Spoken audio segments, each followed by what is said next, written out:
बिस्मिल्लाहिर्रहमानिर्रहीम। Welcome to my kitchen. आज हम आपके साथ नई रेसिपी शेयर कर रहे हैं।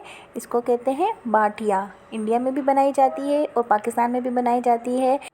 इसके इंग्रेडिएंट्स हम आपके साथ शेयर कर रहे हैं, आप नोट कर लें। आइए रेसिपी स्टार्ट करते हैं।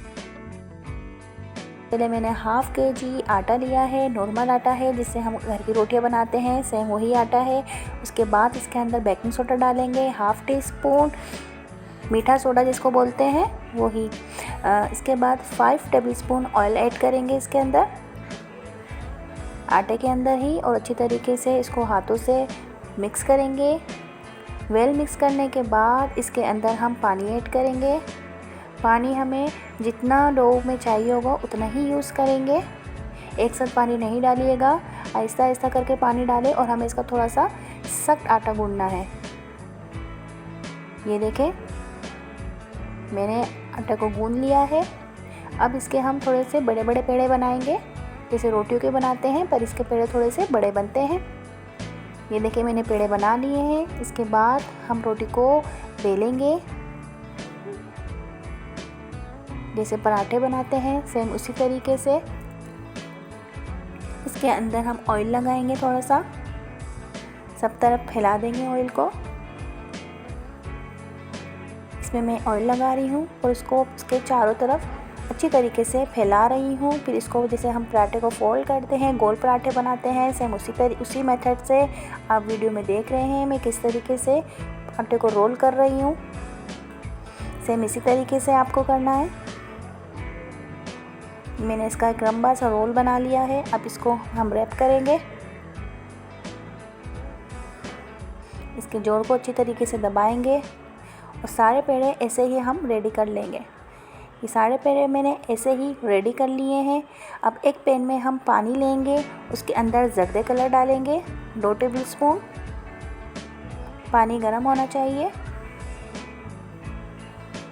ये देखिए, मैंने इसका जर्दा कलर डाल दिया है इसका कलर चेंज करने के लिए। अब इसके अंदर जो हमने पेड़े बनाए हैं आटे के, वो इसके अंदर 1 बाय 1 करके ऐड करेंगे। ये देखिए, मैं सारे पेड़े डाल रही हूँ और अलग अलग डालना है, एक के ऊपर एक पेड़े नहीं डालने हैं, वरना ये चिपक जाएंगे आपस में। सेपरेट करके डालने हैं। ये देखें, मैंने सारे पेड़े इसमें डाल दिए हैं।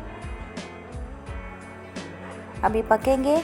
अब इसके पकने का साइन ये है कि ये जैसे पकेंगे, अभी डालते वक्त मैंने जितने भी पेड़े डाले हैं ये नीचे बैठ गए हैं, पर ये जब पकना स्टार्ट होंगे तो ये खुद ही ऊपर आ जाएंगे। ये देखें, ये इसके साइन है कि हमारी ये जो बाटियां हैं बनके रेडी हो रही है। सारी बाटियां ऊपर आ गई हैं, पानी में फ़्लो कर रही है। अब मैं इसको निकाल लूँगी। ये देखिए, मैंने सारी निकाल ली है। अभी प्रोसेस ख़त्म नहीं हुआ है, अभी नेक्स्ट प्रोसेस हम करेंगे इसका। अब तवा गरम रखेंगे। अब जो हमने पानी में से बाटियाँ निकाली थी उसको एक कपड़े की मदद से उसका पानी खुश्क करेंगे और गरम तवे पे रखते जाएंगे।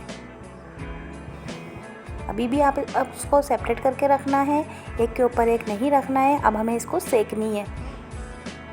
ये देखिए, सारी मैंने गरम तवे पे रख दी है। इसको किसी भी लिड से आप ढक देंगे।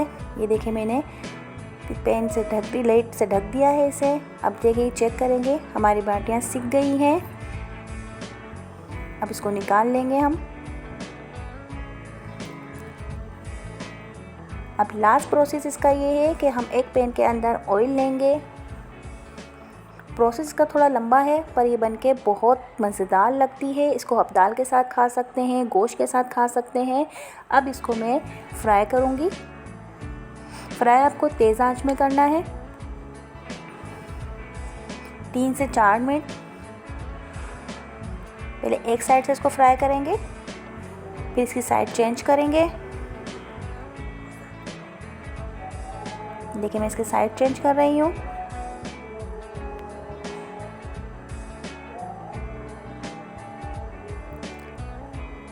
अच्छा सा कलर आ जाएगा इसके अंदर। सबकी साइड मैंने चेंज कर दी हैं।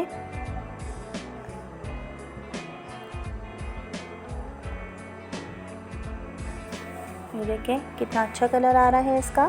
तेज़ आंच में इसको फ्राई करना है, स्लो में नहीं करना है, वरना तेल जो है इसके अंदर बेवस हो जाएगा। हमें तेल इसके अंदर नहीं जाने देना है। सिर्फ ऊपर से फ्राई करना है, इसलिए तेज़ आंच में कीजिएगा। अब में हमारी बाटियाँ तल गई है, फ्राई हो गई है। अब हम इसको निकाल लेंगे। एक एक करके मैं सारे को निकाल लूँगी। देखिए कितना अच्छा लुक आया, कितना अच्छा कलर आया इसका। जरदाई रंग का कलर कितना निखर कर आया है इसका। ये थोड़ा लंबा प्रोसेस है पर ये बनके बहुत अच्छी लगती है।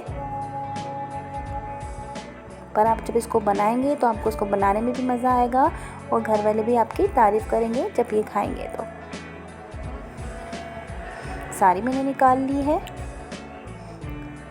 अब हमारी बाटियाँ बनके रेडी हो चुकी है। ये देखें कितना अच्छा कलर आया है। ऊपर से बिल्कुल क्रिस्पी है, अंदर से नरम है। ये मैं आपको तोड़ के दिखाती हूँ। देखिए अंदर से कितनी क्रिस्पी, ऊपर से कितनी क्रिस्पी है। मैंने इसको आलू गोश्त के सालन के साथ बनाया है। इसके साथ भी बहुत मज़ेदार लगती है। अक्सर इंडिया के अंदर ये दाल के साथ भी खाई जाती है, पर ये आलू गोश्त के साथ भी बहुत मज़े की लगती है। अगली रेसिपी में इंशाल्लाह हम आपको आलू गोश्त की रेसिपी बताएंगे। मिलते हैं अगली रेसिपी पे। अल्लाह हाफिज़।